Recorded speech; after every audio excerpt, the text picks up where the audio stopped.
Welcome to Amplifying Your Wellness with TLC, a place where we discuss your self-care and wellness through our guest stories, information, and tips on how to live healthier and happier lives.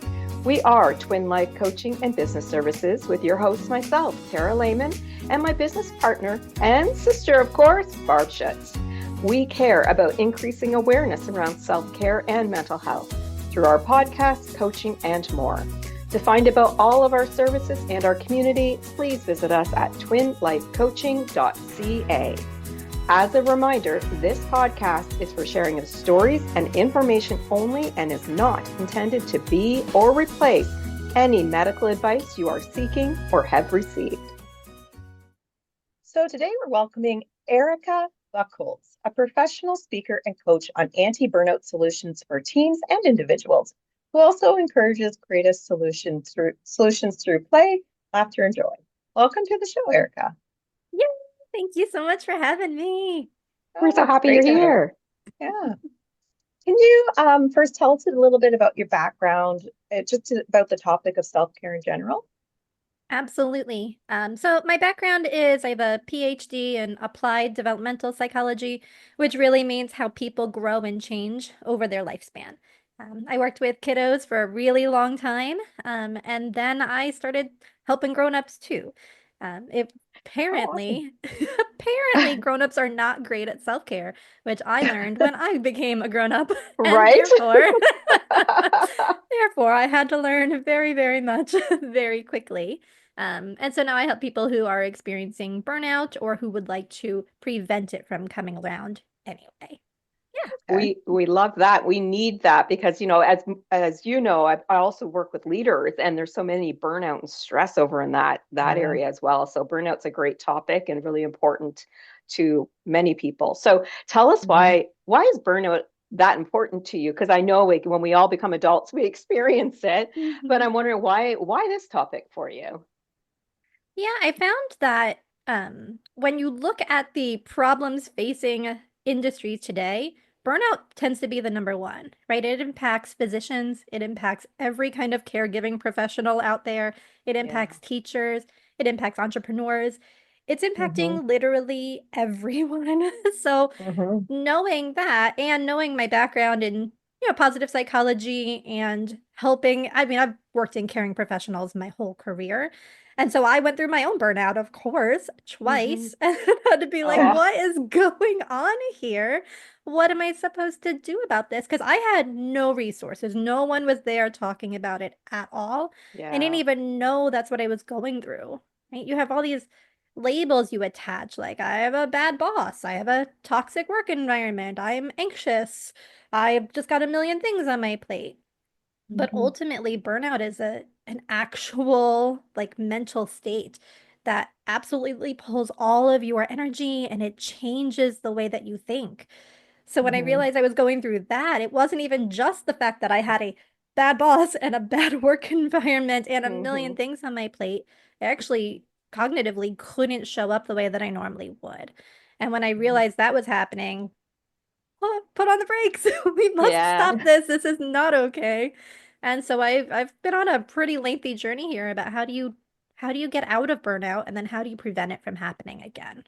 And I have to come back to the fact that you said it does change your thinking, because I say the same thing. When stress and burnout are different, and when you hit burnout, it's almost like there's a roadblock in your thinking. You can't focus. You can't hear everything people are saying at work, at home, or wherever you're affected by, right? It just is like a roadblock. And if we don't recognize and help people through those types of things, then it can be very, your mental health can very much suffer. So good for you for recognizing burnout. I recognized burnout one time too and realized I needed a short break. I think most people go through it at least once. So I wanted to thank you for bringing up that it does change our thinking, because it truly does. So thanks for bringing that up. Yeah, absolutely. Yeah. So when we think about burnout, it's usually something that we talk about in resolving or, kind of helping ourselves through self-care methods, maybe, typical things like mindfulness activities that are calming in nature. However, you're bringing in play and laughter. So that's quite the opposite. So I'm wondering if you could tell us a little bit about part of Ab- the way you deal with burnout. Absolutely. So there's this kind of three pillars of managing burnout and preventing it from happening, right? One is to Okay. really recharge, which is the rest and getting some distance from your stressors. The second pillar is all about your inner power. This might be your belief systems or the things that you're saying to yourself. This involves setting boundaries because holy moly, Yeah. is that challenging, especially when you don't feel good, right? And then also working on concepts of self-worth or confidence, maybe assertiveness. But then the Mhm. third pillar to actually now get out of burnout is what we call time to thrive. This is where we are kind and Oh, compassionate to ourselves. This is when we engage our support network. And when you must play. So let me tell you about the play I part, love right? the play so part. curious. The play part is so Let's important. go. Yes. So play in general, right? So often we think about play as being just for kids. It's just like a time waster. Like just go play, you'll be fine. But play is actually a really important developmental concept. Play is how children learn. It's not something they do for fun. Honestly, play is actually really hard work. Like if you think about how you have to build a Hot Wheels track, with the little Mhm. little cars. You build the track and then the car falls off, but you can try again. So you put in a little turn in there and then it flies off because it was going too fast. And then you put something else in and now it's too slow and the car won't make it all the way. So play is actually significantly about problem solving and coming up with Ooh, creative ideas. So for grown-ups, you are welcome to go on a swing and go play around the playground if you want to. Please go sounds ahead. It's fun. really great. However, play for grown-ups is art that's also about problem solving and creative thinking. So when we talk about play, we talk about how do you deal with the problem at hand in a playful way. How can you make it more fun, right? If you are worried about your finances, I hear you, friend. Like, no, you are Especially not now. alone here. We're not alone. But how can you more playfully consider this, right? And so that might mean intentionally giggling, which is really hard for grown-ups sometimes, where you just make the Mhm. choice to giggle. So you can literally put your finger on your nose and start giggling. Ha ha ha Girl, ha I'm ha trying ha it ha. right now. That's hilarious. And then it would make you laugh, and I want to laugh. That's Love it, Erica. I hilarious. love it. So when you when you giggle just for literally no reason, you are taking lots and lots of deep breaths, which is helping your brain and your lungs, and you're getting all this fresh air. And you Oh. are also turning on your right hemisphere, which is where your creative problem solving comes in. So you can Mm. overcome all of these things that you're having, that you're feeling this burnout from.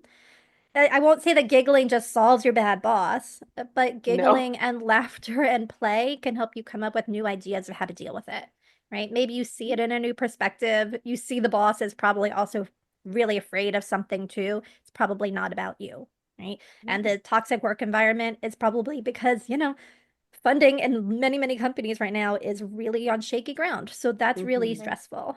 Okay. And maybe you have a coworker who's being a huge jerk to you. And maybe it has nothing to do with you at all. Maybe it has to do with the fact that their kid is going through something, but they're not telling Right. you that. They're just kind of being a jerk, right? But you taking the moment to play around, be silly, have creative problem solving, you can now figure out a way to deal with that coworker. You could absolutely choose to grumble back at them if you'd like to. If that feels good, go for it. Like it's fine. Right? But perhaps maybe you guys can come up with something else, right? Maybe there's another way. Maybe you recognize that there are someone who finds like, prank videos funny, right? Some people like that. So maybe you Hmm. find a prank video and you show it to them next time. Like, hey, look at this thing I Mhm. found, just to build some rapport. It's not gonna make everything go away in a heartbeat, but these steps actually are really manageable when you feel really burnt out. I could find a video. I could show someone a video. I could put my Mhm. finger on my nose. I can giggle, right? I could go Yeah. watch a Yeah. funny video on YouTube. Right? These little bits tend to be what we can manage when we're experiencing burnout, and they can actually be the things that get us up and out of it.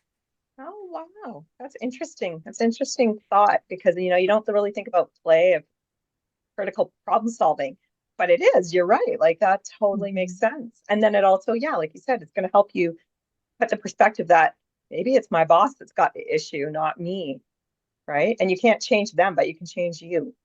Mhm. So I love that. Yeah. And I think too, when we talk about like just touching your nose and laughing for no reason, You know, it's funny. I tell a lot of my clients who are feeling that stress and burnout, go and look at yourself in a mirror and smile. It just like Mhm. lifts the mood. And laughter is so much bigger than a smile, right? Like it's something, I Yeah. don't know, Erica, you're the doctor here. I'm Mhm. assuming Yeah. endorphins, right? Absolutely. Laughter changes a bunch of your neurochemicals. It releases Hmm. dopamine, it lowers your cortisol, which is your stress hormone, activates Mhm. norepinephrine. Like it does all of the things you want it to do. And Exactly. there's Yeah. there's laughter yoga, which is what you can go and do a class. It's intentionally Oh, laughing. really? Um, Oh, wow. but it's like 20 minutes of just laughing, and it is as much of a workout as like 30 minutes on the I was treadmill. I am burning some sore calories. afterward. Like it's a no joke. I can't do a whole lot more than 20 minutes at a time because your cheeks will hurt from smiling so Yeah. much and you're breathing so much. Sometimes you get a little lightheaded. So it's Oh, a Oh my wow. wild goodness. workout. It's so much more fun than lifting weights, in my opinion. So, yeah. Oh Yeah. my Oh, I gotta gosh. Well, find it'd be that. more fun for sure. But wow, that would be a workout, even like on your stomach muscles from all the laughter, Oh, right? yes, Like a Yeah. whole body absolutely. workout. A Mhm. fun new workout for everybody to try is laughter yoga. So we've talked about some of the benefits of doing play, like the creativity and of laughter. What other benefits are there of doing this that can really help lower our stress levels or get us out of burnout and maybe back to just a stress or less stress level? Absolutely. I think the social connection that comes with playing is very real. You are welcome to do hobbies that you can engage with yourself that feel like play and lightheartedness, and that is so beneficial. And if you were to do a hobby with a friend, like now you are getting some like multiplicative effects. Not only Hmm. are you playing and having fun, you're sharing that with somebody else. And maybe that person is stressed and maybe that person is not stressed. But either way, it will probably impact your stress because you are sharing with them. You're having a moment of connection.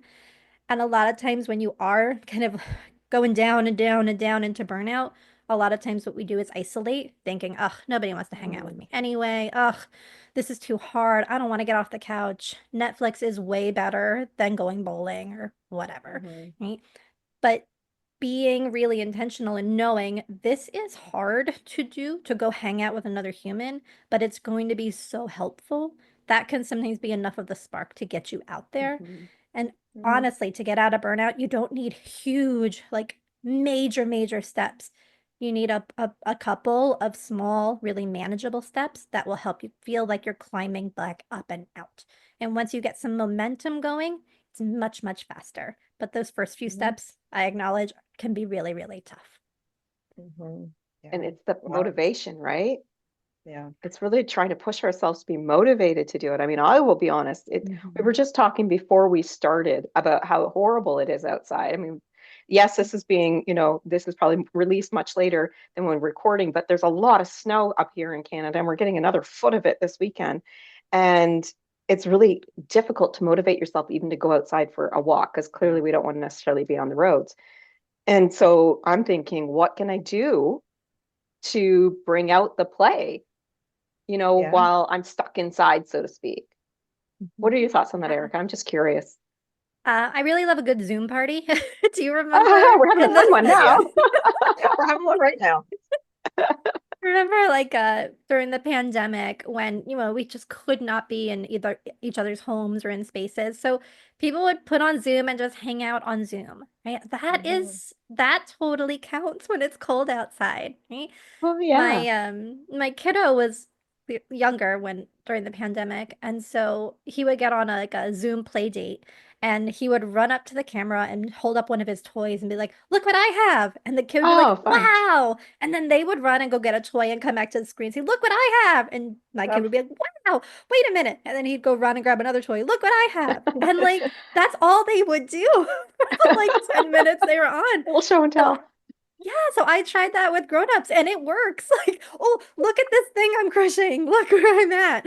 Oh my gosh, look, did you see I cleaned my shelf? And you take the camera and you show that. Like, that's Yeah. fine. Like, these are easy, very accessible moments of play and Mhm. silliness and lightheartedness that can make a really big difference in how people are feeling. Mhm. And a lot of people don't know this, but Erica and I have known each other for a while now.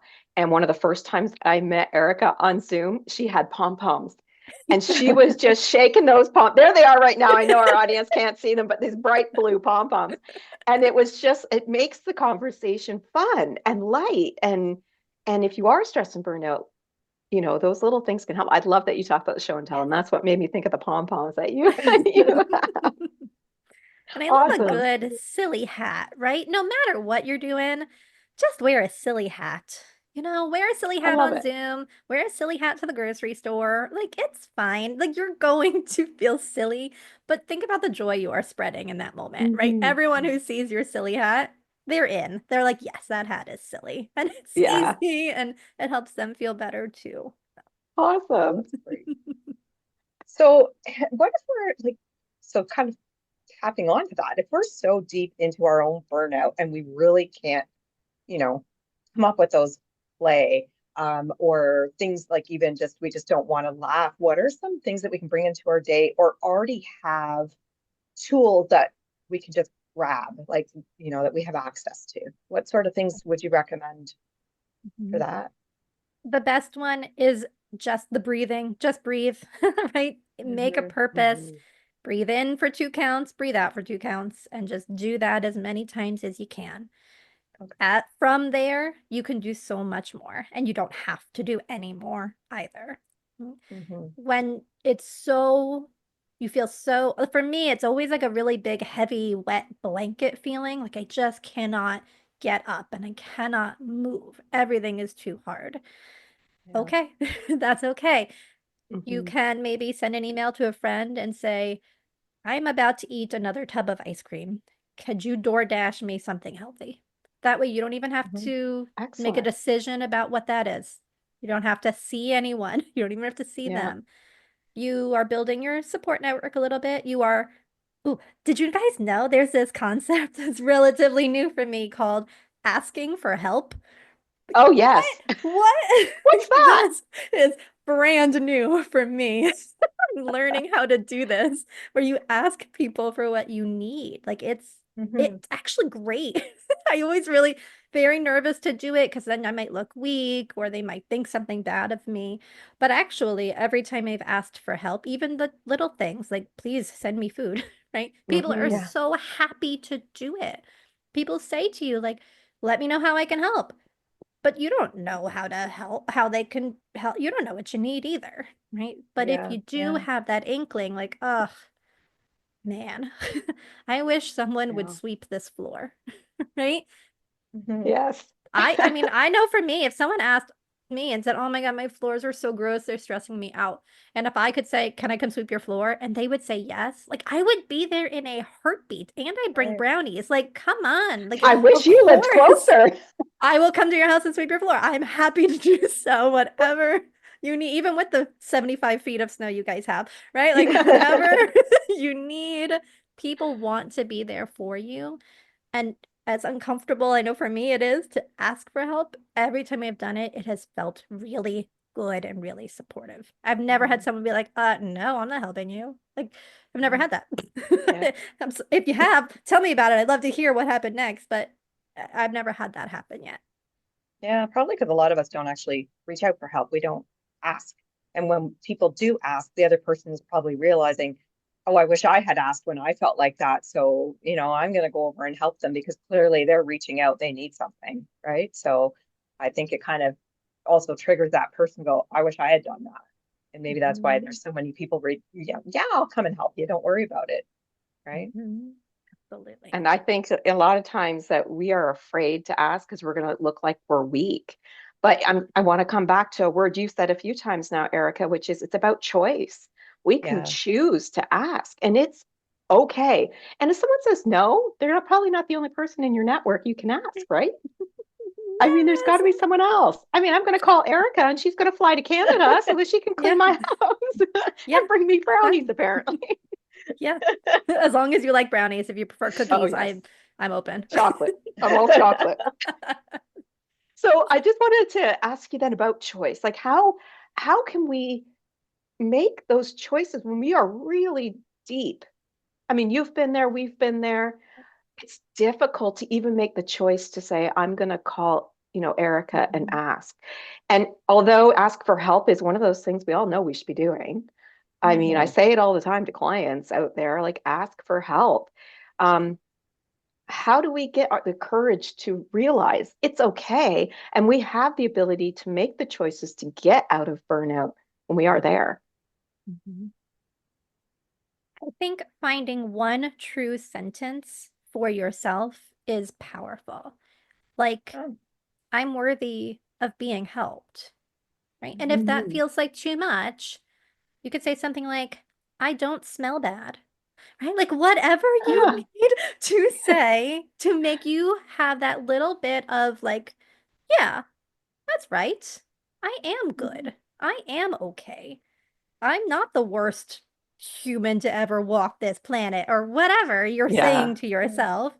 Find one thing that you can be like, yeah, that is true about me.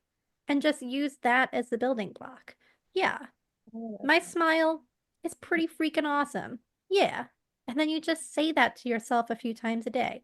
I like mhm. to get the chalk markers and write it on my bathroom mirrors because that's Oh, always there. yeah. Oh. And I go to the bathroom a million times a day anyway. So I'm Yeah. there. So I get to see it and I read it a bunch of times a day and something that feels true, right? I know for me saying something like I'm good enough, that feels true and it has a touch of like, but am I really? So I wouldn't Hmm. Mhm. encourage you to use that sentence, right? Use one Yeah. that you feel in your body is true. My Mhm. elbows are awesome. Like, whatever, it Right. doesn't matter. I like that Like, but one. what do you have against your elbows, friends? Really? Like, they're pretty great. They let you hold stuff all the time. They bend every time you want them to. Like, it's the best. So Right. Yeah. find something that feels good and just say it to yourself a few times. I know we set up a this system where if we just send each other with my friends, if we just send a random emoji, they send one back. That's it. There's Oh, nothing else Oh, that's great. attached. There's nothing at all. You just send a random emoji and they send a random one back. And that way you know they're thinking of you. You know that you're Mhm. thinking of them. It's okay. It's not a speedy process. No one I know here is quick to respond in text message, but it's just a way to be connection. like, I see you, right? You're Yeah. Yeah, here, I'm here. We both care about each other. Here we go. So I love tiny that. Connection. things are plenty. Yeah. Yeah. Yeah. Especially when we're burnt out and we're really down, like we need a human connection of some kind. Mm. So even an emoji, which I love, by the way, that's kind of fun. Yes. Even an Yeah. emoji going back and forth, at least you know the person is still there, Yeah, right? exactly. You're not alone. Yeah. Mhm. Excellent. I love that. Can you give us, for our listeners, if some of our listeners are really feeling stressed or burnt out right now, like where can they start? What is that one key takeaway today that can help them on this journey of getting out of that burnout or that Mhm. stress place as best they can? Because, Mhm. yeah, things are crazy, right? But as best they Mhm. can, is there that one place to start or that key takeaway today? I think take a deep breath and remind yourself that you're doing a good job, that what you're going Mhm. through is hard. And there are a lot of us humans here who understand that this is Yeah. hard. We don't expect you to make big leaps and changes. You don't have to, grind it out and do the hard things every day. No, sweet friend, just breathe, take some rest. It's okay to rest, even if your life is literally falling apart. It's okay. Mhm. Take some Hmm. breaths. You are amazing. What's going on around you is probably not your fault at all anyway. Yeah. It's Yeah. Yeah. okay. Deep breaths, deep breaths, deep breaths. Giggle a little, and then you'll slowly be able to rebuild. And if you need help, there are lots of humans who are out there to help you. Mhm. And a lot of them want to help, and they're all sitting at their house being like, man, I wish someone asked me to help them. Come on, right? Hmm. Like, so just ask. You got Con this. And it's Get control okay to what say we can get the no. pom control poms. and Go out use and the buy the pom. pom poms. Use the pom poms. Use the pom poms. Yes, silly hats, the whole thing. It's Control so what we easy can too. and leave what we Like can't. it's Sorry, Barb. Sorry. Go no, ahead. that's okay. I was just gonna say, like when you guys were talking about the pom poms, and I'm like, do you know how easy it is just to go out to, say, a dollar store and grab some fun things so that you could have them sitting on your desk, and if you, or even at home, and you just feel like, oh, you can't do this, and start laughing, like go grab something from the dollar store even and play with it. It's like, remember when we had fidget toys years ago? Something, but something silly or something fun, Yeah, I we love we that call idea. it dopamine decor is what we call it. Oh, Get I your love it. little That's hits great. of dopamine. Yes. So fill your space with little hits of dopamine, things that make you go, ooh, or yay, or aw, whatever. Oh, I Whatever love your that. That's feelings great. are. I Yeah. feel We like do I it need for to our get pets something. all the time. We do it for our pets all the True. time, right? Dopamine toys Yeah. all over the place. They don't damage the Yeah. house, so why not for ourselves? Barb, I love that. Yeah. No, yep, I think that's great. Oh, thanks, Erica. If our listeners want to know more about you or reach out to you, how can they find you online? Yep. My website is just becomingplayful.com. And there's Oh, a that's bunch great. of resources and things you can get there. Absolutely. Oh, I love that name of the website. Thank you for such a fun conversation today. Like, I think we've got people listening and laughing right now, and hopefully that Yeah. dopamine is improving for them too, especially if they're stressed or burnt out. Greatly appreciate you being on the podcast. Yeah, Ah, thank thank you you. so much. Thank you. Of course, we want to thank our listeners today for joining us. We do hope that you had a smile and were able to take some great information away to help you on your self-care journeys. If you are looking for development, you want to achieve some goals, feel free to reach out to us to see how coaching can help you. To learn more about all of our services, please visit us at twinlifecoaching.ca. Until next time, remember, you've got this.